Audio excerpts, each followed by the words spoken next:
Fairies, dwarves, witches, and fiends, there are many of them in the fairy tales of the Brothers Grimm, but it turns out that some monsters also exist in normal life.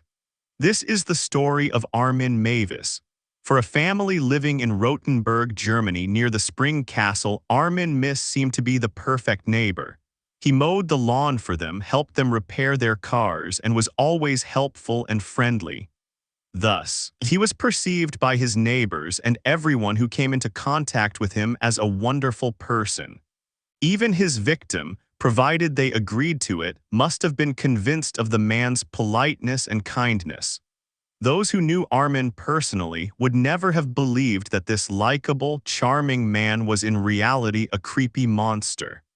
The crime of Meiwes was so horrific and incomprehensible that there were no laws that could clearly address the problem. Today's story is about the case of the man nicknamed the Cannibal of Rotenburg, or the Master Butcher.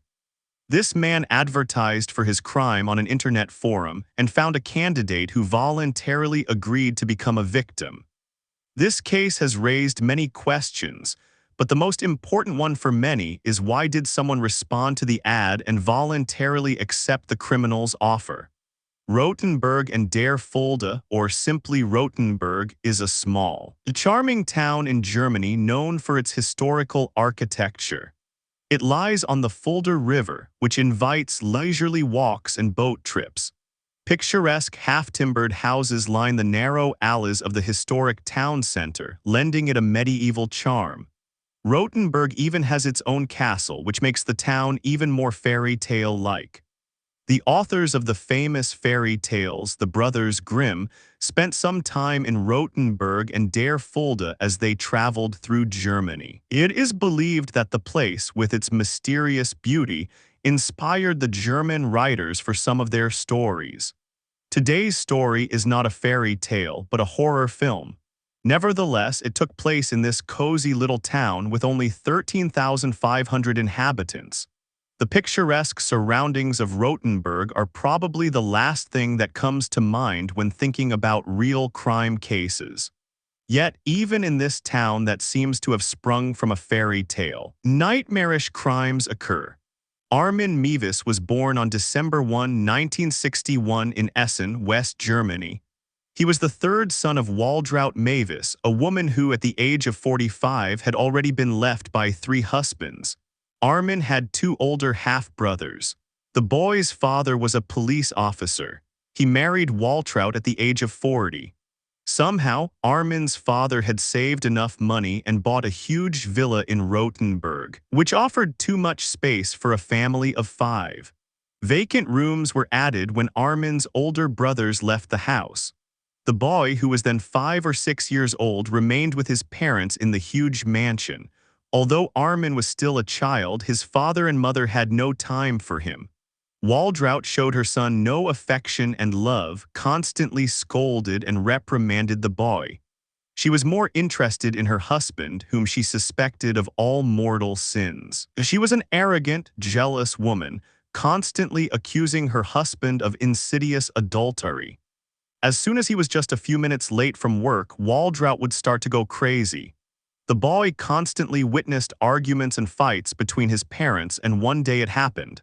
The man, tired of the daily accusations and scandals, simply left one day, leaving Armin with his mother in the large house. He gave no warnings, no explanations. He got up and left the house, and they never saw him again. His son's fate apparently did not interest him either. In all the following years, the man never even tried to meet the child and find out how he was living. All the outbursts of the shrewish Waltraud fell on her youngest son. Armin felt no intimacy with his mother. She only ever screamed at him and humiliated him. The boy was more like a servant in the house than a child. Just as the woman controlled and tried to control her husband's life after he left her, she also began to control her son.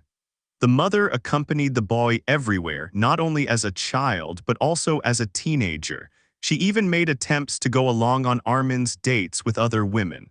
Of course, nobody wanted to date a young man accompanied by his mother. His father left the family when he was 7 years old. the boy was left with his tyrannical mother. To somehow cope with the loss of his father and the childhood traumas, Armin immersed himself in a fantasy world. He invented imaginary friends and brothers to have someone to talk to. One of these imaginary figures was his brother Frankie. Incidentally, he later adopted this pseudonym for himself to communicate on the internet. In general, it is strange for many young children to fantasize about non-existent people, especially if they had no peers around them in reality. Armin's attraction, however, was of a much more sinister nature. Fascinated by the fantasy world, the child delved into a book his mother had read to him as a child. It was the fairy tale Hänsel and Gretel by the brothers Grimm. In it, a witch had captured two children, the boy Hänsel and his sister Gretel, and tried to eat them. The story fascinated Armin so much that his thoughts revolved only around the question of what it would be like to eat a living person. Armin wished that his friends would never leave him. To be connected with his imaginary friends, they had to become a part of him, and for that they had to be eaten. That was the child's reasoning. But his fantasies grew worse with each year of his life. The unbearable desire to taste human flesh became stronger and stronger. As a child, Armin made dolls for grilling and molded human limbs out of marzipan, then put them in buns and ate them. This was the strange atmosphere in which the boy's childhood unfolded. During puberty, his imaginary brothers became objects of his intimate attraction. His desire to become one with them overshadowed all other fantasies, and it was not about the opposite sex but about men. At this point, he realized that his orientation was not traditional. When Meiwes was 19 years old, he joined the West German Army and served in the armed forces for 12 years. However, since the military unit was not far from home, he continued to live with his mother, who constantly interfered and controlled his life. Initially, the woman even accompanied her son to his army deployment sites. During this time, Armin occasionally had contact with women, but no acquaintance with the opposite sex developed into anything serious. His friends and colleagues had long suspected that Meiwes had an unconventional orientation, so he had to invent a story about a fiancé from another city. He told it to his buddies to appear like everyone else. His military career did not go well, and the constant oppressive lies led to Meiwes starting to solve his problems with alcohol. Due to constant alcohol consumption, Armin caused an accident twice with a service vehicle, as he often sat behind the wheel drunk, and eventually he was discharged from the army. At the age of 32, practically unemployed and busy caring for his sick mother, Meiwes decided to change careers. He learned the profession of a computer repairman and took a job at a bank. At that time, computers appeared in almost all households. Neighbors and friends often asked him for help, so Armin was not without work and earned good money. He spent the rest of his time on the internet. In the 1990s, when the internet, or the World Wide Web as it was called, began to spread, users had access to forums and chat platforms where like-minded people could communicate and discuss their interests with other like-minded individuals. One could find an online forum on any topic that interested them, including, of course, the consumption of human flesh. There were several chat rooms dedicated to this topic, including the OGA CAF. And since the internet was still in its infancy, hardly anyone thought of monitoring or controlling forums or other online activities. So those interested in this topic could freely navigate such websites and share their thoughts, ideas, and fantasies with other users. Websites dedicated to extreme fetishes appeared in large numbers, as many people, hiding behind computer monitors for the first time, could openly discuss their perverse inclinations. Meiwes was thrilled to find like-minded people.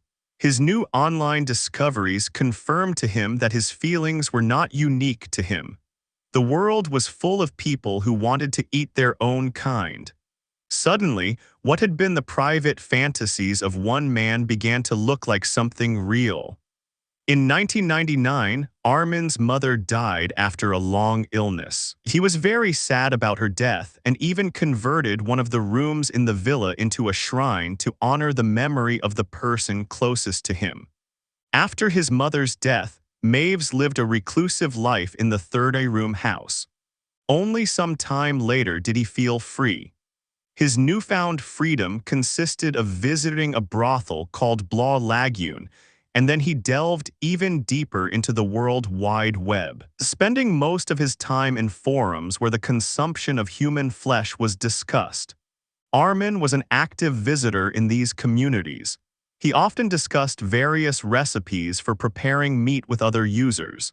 Sometimes Meiwes posted photos, but since he had no real experience in this business, he photographed animal meat, shaped it into human body parts, and told everyone that he occasionally ate human flesh. Armin, by the way, was admired in the forum and was one of the few who claimed to have actually lived out their secret fantasies, while others simply shared their desires without believing they could ever be realized. And while Meiwes at that moment exploited the anonymity of the internet to ingratiate himself with everyone, he actually intended to turn them into truth.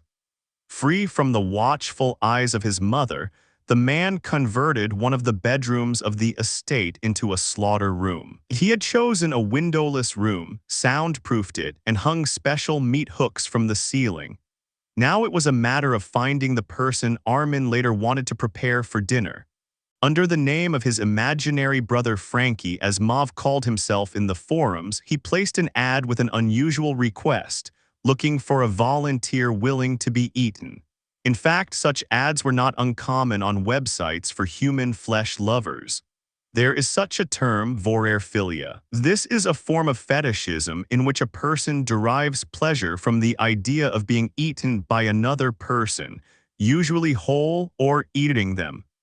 It is often practiced online in role-playing games. Vorerphilia is not cannibalism, as it does not go beyond fantasy or the goal of the victim's death, but people who suffer from such an anxiety experience physical satisfaction. Armin was looking for a well-built man between 18 and 25 years old whom he wanted to cut into pieces and then eat. The man's main goal was that he didn't just want a victim. He wanted a good-looking young man who would be attractive and willing to be eaten. Surprisingly, Meiwes received dozens of responses to his ads. In the end, however, all responses fell away on their own. The fact was that most people in such forums were simply looking for role-playing partners to fulfill their hidden fantasies, but they had no intention of actually fulfilling any of them. Then Armin began to meet men from dating websites in hotel rooms, where it was again only about role-playing. One of them, for example, asked Meiwes to write the names of meat cuts on labels and then stick them to his body with needles. In one case, Armin's sick fantasies almost became reality. One of the men wrote back to the ad saying he dreamed of being eaten. They arranged to meet at Meiwes' villa. During the meeting, the homeowner explained to the willing victim in detail what he planned to do with him. Fortunately, the guest was unable to go through with it. Apparently, it was not immediately clear to him that it is impossible to be eaten and still be alive. He told Armin that he was not feeling well, so he changed his mind about becoming his dinner. Misrespected his partner's decision. Since the man was no longer willing and could not fulfill his fantasy, he let him leave the house in peace. Meetings with 3 other young men followed, all of whom, to Armin's disappointment, also backed out at some point. Meiwes decided he would never be so lucky until the last candidate appeared on the horizon. This man's name was Bernd Eugen Armando Brands. He was a 43-year-old software engineer from Berlin who worked in a management position in the IT industry. Bernd, like Armin, grew up in a single-parent family. Only the boy was raised by his father. He too had an untraditional orientation, and the man dreamed of being hurt. It turned him on as it turned out. Brands also posted similar ads offering himself to those who wanted to eat someone. At the same time, he himself wanted to eat parts of his body. Bernd suffered from depression and decided he was perfect for Meiwes' carnivorous fantasies. The man described his height as 175 cm and his weight as 72 kg. In correspondence, he also expressed his hope that Armin was really serious about what he wrote in the ad. The man was, after all, the fulfillment of a dream Meiwes had had since childhood, when he was abandoned by almost everyone in his life due to the arrogant, controlling behavior of his mother, who didn't really care about her son's inner turmoil. Armin had invented a hobby for himself and now stood on the threshold of his dream. In February 2001, Bernd responded to Meiwes' ad, although he was in a relationship with another man. They corresponded for about a month, discussing the best cooking methods. Armin admitted that he would be doing this for the first time. Brands, on the other hand, expressed his desires for body parts. Some he wanted to cut in half and eat with his partner, and he offered to make an ashtray out of his own skull or put it in his room as decoration. The men also discussed how they wanted to dispose of the remains. They decided to burn and bury them so that no one would ever find out what happened to Bernd. The two arranged to meet on March 9, 2001. The day before, they playfully exchanged messages, one writing that he would bring himself for dinner, the other replying that he would try to work up an appetite by then. So on March 9, Brands drove to Meiwes. The men went straight to the living room where Armin could admire his dinner to his heart's content. They chatted, smoked, and drank coffee, discussing the upcoming feast. Then they retired to the bedroom to get closer. Everything seemed to be going well. But at some point, Bernd decided he couldn't go through with his plans and asked him to drive him back to the train station. Meiwes was not used to everyone who wanted to be eaten changing their minds at the last moment, so he politely agreed and drove his guest to the train. The evening promised to end in the usual loneliness. But suddenly, just a few minutes before the train's departure, Brands offered to try again. He said if he took a large dose of sleeping pills, some alcohol, and cold medicine, the combination might numb the pain and he could go through with it. That was the deal. When the men returned to the villa, they made a video in which Brands gave his consent for the continuation and his own death at the hands of Meiwes. After the preparations and lovemaking, Armin accompanied his guest to his soundproof room. Their plan was put into action and recorded with a video camera. In the windowless room, Bernd asked Armin to bite off his genitals, but that was easier said than done. After several unsuccessful attempts, the villa owner had to resort to a kitchen knife. Armed with a cleaver, Meiwes went into action. Brands screamed in unbearable pain. Blood flowed from the open wound, but after a minute the man was calm. Bernd stated that he no longer felt pain. He was conscious and now wanted to taste his own flesh. The men tried to eat the genitals raw, but they were not easy to chew, so Armin tried to cook them. He fried them in a pan with salt, pepper, garlic, and wine. But since he was cooking and checking on his partner at the same time, the exotic dish burned and became a hard lump. The disappointed owner of the villa chopped what was left into pieces and fed it to the dog. Bleeding, Bernd asked Armin to take a bath so he could relax and die in peace. Meiwes fulfilled his guest's last wish and retired to his room to read a book. But the reading did not go well. First, the master of the house went to Brandy's every 15 minutes to check his consciousness. Then, instead of a book, he was absorbed in dreams of an impending dinner. After about 3 hours, Armin went back to Bernd to check on him and found that he was still alive, although unconscious. Miss said a prayer, kissed his victim on the lips, and to relieve him of his misery, he cut his partner's throat before hanging him on hooks and beginning to dismember the flesh as described on the internet. He even tried to grind the bones to use them as flour. The video camera recorded the gruesome events the whole time. This whole gruesome series of events was recorded on a 4-hour video. The meat, hidden at the very bottom of the freezer chest, was stacked on other food. The first meal was the fulfillment of his 30-year dream, and he wanted to make the occasion special. He took out his mother's best cutlery, lit candles, and accompanied the meal with a good red wine.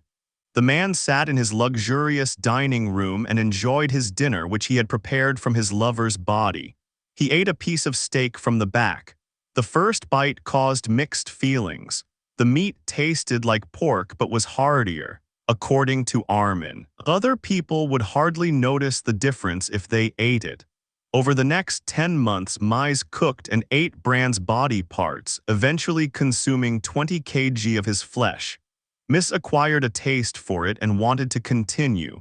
He claimed that besides the taste, it also gave him an intimate satisfaction he had not been able to achieve before. But now he wanted more. Armin returned to the forums to find other interested parties. He enjoyed bragging on the Meat Lovers site about how he had achieved what he wanted and hoped to find another victim soon. He did not hesitate to post pictures from that terrible day to brag and prove to everyone that he was telling the truth. The hunt for fresh delicacies became a fall into the abyss for Meiwes. In July 2001, an Australian college student who had read Armin's story in his personal online correspondence and seen the pictures became very alarmed and contacted the police. The young man told investigators everything he knew about the man. Investigators monitored Meiwes' online activities for 17 months before he was finally arrested. In December 2002, a search warrant was issued for the house, and the police came to the villa hoping to find material evidence. Armin did not refuse and immediately confessed everything, handing over a video recording to the officer. Initially, he denied that the meat in his freezer was human flesh, but under pressure, he told the truth. It was Burns' uneaten remains. The police were shocked by the incident, but they were even more shocked when they turned on the videotape of the scene. A year later, in December 2003, the Meiwes trial began, which has gone down as one of the most unusual trials in German legal history. Many wanted to see a real cannibal, and the courtroom was full. The video recording that Armin and Brands had made on that unfortunate day suddenly became a stumbling block for both sides. The defense knew that their client would not get away unpunished due to the video evidence, and therefore tried to reduce the charge to killing on request and an illegal form of euthanasia, as there was no law against cannibalism in Germany at that time. Ironically, the prosecution decided, based on the same video evidence, that they could not secure a conviction for first-degree murder because Brands had voluntarily agreed to accept death at the hands of Meiwes.